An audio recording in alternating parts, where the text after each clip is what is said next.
The true winner of this episode of Kekkai Sensen is the soundtrack and those backgrounds. My god.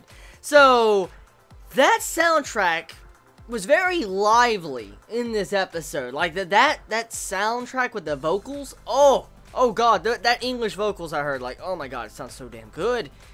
Like, when you heard it in, like, the later half of the episode, that vocals, when you saw how our main male character is trying to protect his new best friend, kind of, that's being beaten inside of the truck. That music was so fitting. I mean, the music in this episode is one of the true winners when it comes to Kekkai Sensen, along with those backgrounds. Like, I'm going to tell you, I gave it flack last week, but I do have to admit one thing. The backgrounds of this series look so freaking good.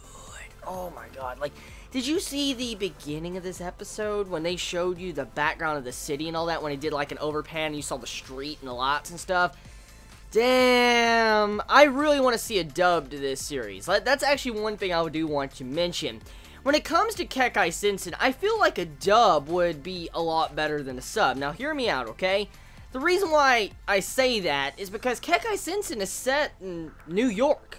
It's set in New York, and so it's kind of weird seeing Japanese voice actors in New York, and let alone just the setting of it is obviously New York. Exquisite. So I wonder how the dub is going to sound when we finally do get a dub to Kekkai Sensen, because it's probably going to sound really good. I'm really expecting a really good dub from this series when it does. I might have to rewatch the series when the dub comes out, because it's probably going to sound really fucking fitting with these characters, especially with how the setting is done. Now, besides that, okay, this episode tells us of a very tragic story that turns out to be very good towards the end. You have to where this new character called Neji was introduced, and he's like a person that is forgotten about his mother. Like, he cannot remember his mother, and it's because he's like this mushroom man thing that spits out spores out of his head, and it causes everybody to have mass amnesia. They forget. And this amnesia actually affects him also, so he gets affected by his own ability that's part of him. And this leads to the tragic story of this episode. This character, he starts off at the beginning of this episode, you meet him walking down a street, and he gets hit by a truck. And I'm like, what the fuck kind of introduction to a character is that? He walks down the street and gets hit by a truck. And at first I was worried, okay, but then I had to laugh my ass off. I'm sorry, it's very morbid, but I had to laugh when I saw the dude get hit by a truck, man. Like, he's just fucking walking down the road, and all of a sudden in this like joyous atmosphere with this music, you just see, just plows him out of the way. That's some fucked up shit right there. But yeah, he gets up, we find out he's fine, but he just wants a burger. He wants a burger, he wants to eat this burger, and you kind of find out that, you know, this little town, you know, this New York town, is having complicated issues when it comes to other creatures that's non-human. They won't kind of serve these non-human monsters to them. And so this dude wanted a burger really bad, and Leo, our main character, gave him a burger.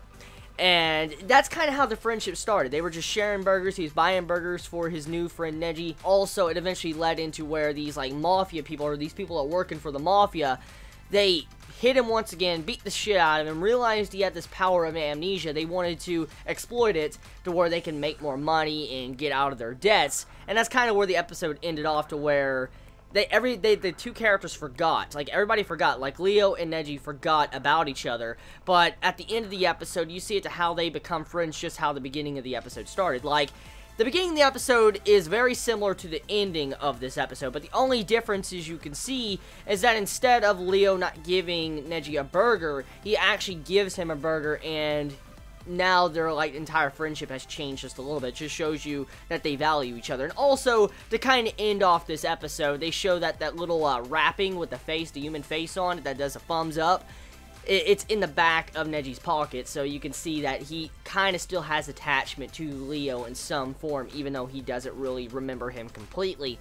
So yeah, it was a very sweet episode. Mixed emotions, really. It would give a lot of mixed emotions to a lot of watchers when it comes to this episode, but it truthfully was enjoyable. It was a very sweet and enjoyable episode. It made me feel very bad when I saw this poor dude getting the shit knocked out of him. He's getting beat and all that. That's messed up. And then when you see Leo bleeding all over the place, bro, that was some violence, man. You just see his head hit the ground. You see this blood just going.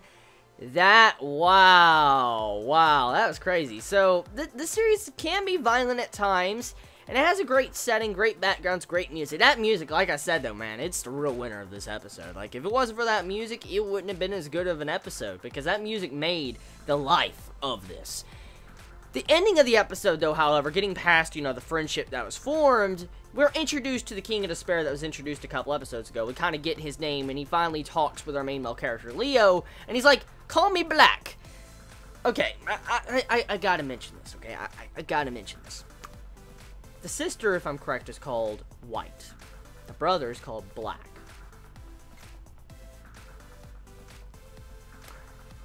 I just processed that for a second, and also processed that this is kind of in New York. But, yeah.